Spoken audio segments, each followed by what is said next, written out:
নমস্কার, আপনারা দেখছেন সময় কলকাতা। সময় নিউজ নিয়ে রয়েছে আমি সৈকত। চোখ রাখবো বিস্তারিত খবরে। ফের ডুয়ার্সের রাস্তায় দেখা মিলল চিতাবাঘের। এর ফলে চাঞ্চল্য ছড়িয়েছে গয়েরকাটা নাথুয়া জাতীয় সড়ক এলাকায়।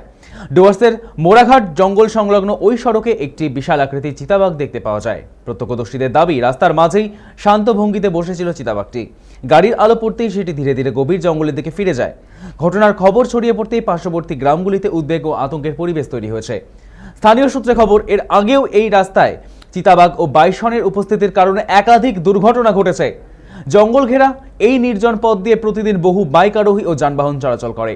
তাদের আশঙ্কা, ওই সময় কোনো বাইক আরোহী বাঘের সামনে পড়লে বড়সড় বিপদ ঘটতে পারত। এমন পরিস্থিতিতে স্থানীয়দের পক্ষ থেকে বন দপ্তরের কাছে দ্রুত এলাকায় নজরদারি বাড়ানো ও নিয়মিত টহলের দাবি জানানো হয়েছে। পাশাপাশি সাধারণ মানুষের নিরাপত্তার স্বার্থে প্রয়োজনীয় সতর্কতামূলক ব্যবস্থা গ্রহণের কথাও বলা হয়েছে।